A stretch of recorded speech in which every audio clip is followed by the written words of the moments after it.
حضرت یوسف علیه السلام از بندیخانه وقتی می برآمد، بندیخانه والا همه در گریان و در فغان شدند. رئیس بندیخانه گریان میکرد، بندیخانه ها گریان میکرد، حتی اون قریه‌ای که مشرف به بندیخانه بود قریه والاها گریان میکرد، چون حضرت یوسف علیه السلام آوازه اخلاقش به همه جا پهن گردید بود.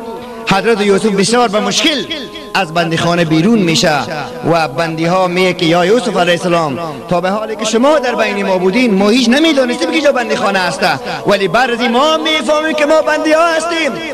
یوسف علیه السلام گفت که من دعا میکنم به دربار خداوند که بالای شما هم رحم بکنه و شما هم از بندیخانه بیرون شوین. حضرت یوسف به حضور پادشاه میره، اما قبل از اینکه به حضور پادشاه بره، پادشاه انواع لباس ها و عطرها و زیبایی ها را به استقاص دانش به یوسف نبی روان میکنه. خیلی کالای مجلل و زیبا میپوشانه، عطر میبره و به حضور خود استاد میکنه و حضرت یوسف علیه السلام سلام علیکم و جرپرسانی میکنن و جناب حضرت یوسف علیه السلام وقتی به پادشاه روبرو میشه به زبانهای مختلف حرف میزنه. اول به عبرانی حرف میزنه، پادشاه هیچ نمیفهمه عبرانی را، باز به عربی حرف میزنه، پادشاه دانشش کمبوتی میکنه.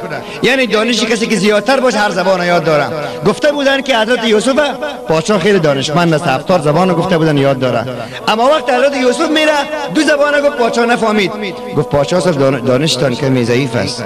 با از دانشی صحبت کرد که پادشاه میتونه که حرف میزنه. خداوند امروز مسلمان ها را میتونه بلند بگردانه که در دین و سیاست و اقتصاد و آخرت دنیا بیرق اسلام بلند باشه و الله مسلمان ها را بلند بگردانه، مثل حضرت یوسف علیه السلام. پادشاه گفت که حضرت یوسف علیه السلام مسئله را چبار من امین خود مقرر میکنم، وزیر خود مقرر میکنم. اول وزیر نگفت که شما را مقرب دربار خود میسازم، همین مسئله را حل بکنین. حضرت یوسف علیه السلام فرمودن که بله شما مرا خزانه دار مقرر بکنین، اینی حفیظ علیم، من بسیار نگهبان و دانا هستم، خزانه دار مقرر بکنین.